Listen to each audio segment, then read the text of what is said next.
Bismillahir Rahmanir Rahim. Assalamu alaikum wa rahmatullahi wa barakatuh. I hope and pray Ramadan is going really well for you and you are making the most of this blessed month. The crisis of knowledge. All around us, there's debates around who and where we should learn from. And in our tradition, Islam, we are always told through the Quran, through the Sunnah, through our teachers, that knowledge is always learned literally at the feet of people, not on social media, although it can be useful. But if you really want to acquire knowledge, it has to be done in the presence of other people. The question then is, who are the right people to learn from? Often we're told that it's the ulama when it comes to religious knowledge, people who've studied in a madrasa. But even sometimes that can be a little bit confusing because there are different levels. There are those who are, mashallah, very, very knowledgeable and who have a very high standing when it comes to knowledge. In Surah Yusuf, this message comes to the fore. When Yusuf والسلام, is informing the prisoners about the dream, he tells them, قَالَ لَا يَأْتِيكُمَا طعام ترزقانه إلا نبأتكما بتأويله قبل أن يأتيكما ذلكما مما علمني ربي. So he's telling them what the dream is about and what's going to happen to them. And he says, إني تركت ملة قوم لا يؤمنون بالله وهم بالآخرة كافرون. That I've left the path of those who don't believe in God and are ungrateful to God. And then he says something very, very interesting.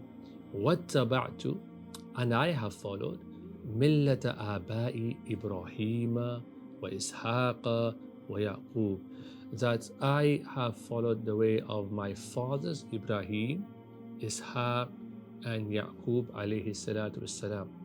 So he's not only mentioning that he's a prophet and he is knowledgeable, but he's also saying that he comes from a very noble family, a noble lineage. So it's very, very important for us today, especially with the proliferation of knowledge on the internet and everywhere, and everybody claims to be an expert on Islam and everything else, that we seek knowledge from the experts. So when it comes to our religion, not only should a person be pious, but they should also be practicing what they learn, or practicing what they preach. Often we find people ascending the stations of knowledge, but they don't practice what they preach. And often when you want to find a good teacher, you look at their behavior, their conduct, and the way they carry themselves. In the previous episode, we also reflected upon this idea that Yusuf والسلام, was impeccable in his character.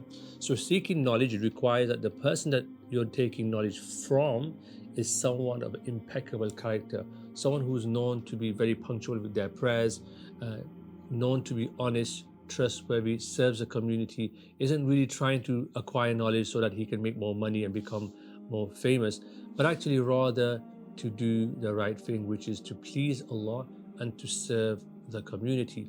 Our ulama really are khadims. Khadim is a word that describes their position, which is that they are in the vocation of looking after and serving other people, not serving themselves.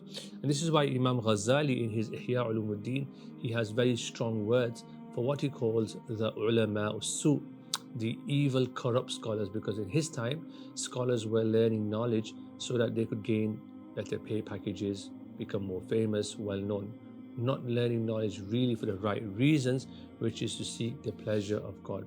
So when you're looking for content on social media, one of the things that you should be looking at is, well, has this person studied with teachers? Who are his teachers? Do we know him?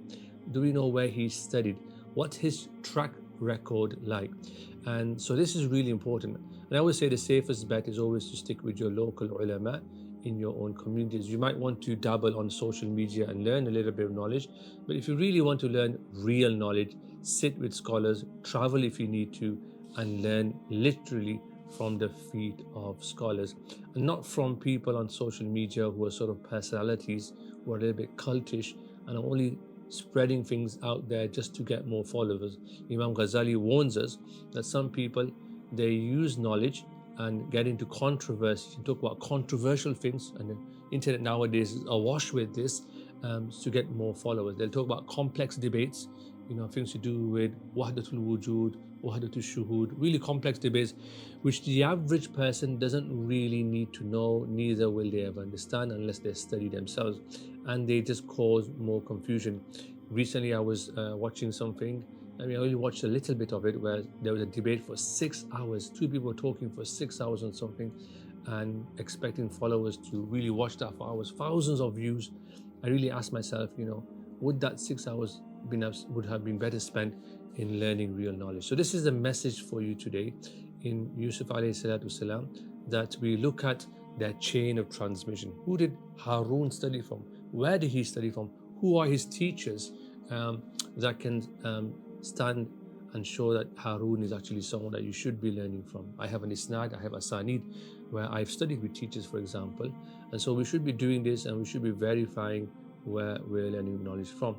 If you're not sure about something, then we should go and ask people to say, well, do you know this person? Is he worth learning from? Just like we wouldn't take medical advice from someone who's not an expert, or financial advice from someone who's not an expert. When it comes to our religion, we need to make sure that we're learning from real people, deep in their learning. There are different layers of scholarship. There's people who have superficial knowledge. Just they can tell you the virtue of something, they can tell you the answer to something, but then you have people who can tell you the reason for why we do what we do, and can really make it make sense, who can engage with theology, which is kalam, can engage with fiqh at a deep level, which what is what we call tafaqquh, the deep understanding of the sharia. They are spiritually insightful. They understand how to speak and articulate their words judiciously. They're in control of their desires. They're calm, reflective, deeply thoughtful, etc. Those are the type of people that you should be sitting with and learning from. And a good barometer is that when you sit with someone who is knowledgeable, you should walk away feeling that you've learned more. Or even better, you should feel like you just know that little bit less and you're an ignorant person and you need to learn more. That's a good barometer, because then you've really learned something, because you realize that this person, wow, mashallah, he's able to cite this book or that book, or talk about this or that. Then you know that person is really someone worth spending time with, because they will help you upskill and become better in your relationship with Allah subhanahu wa ta'ala. Hope that's been useful. I'll see you in the next episode. Assalamu alaikum wa rahmatullahi wa barakatuh. Success of our channel is all down to our viewers, people like yourselves. So make sure you like, subscribe, share the content that we produce. And if you really want to support us, you can do financially. The link is provided here, and we'd love for you to be on this journey with us of spreading the sacred knowledge and guiding people to the truth of Islam.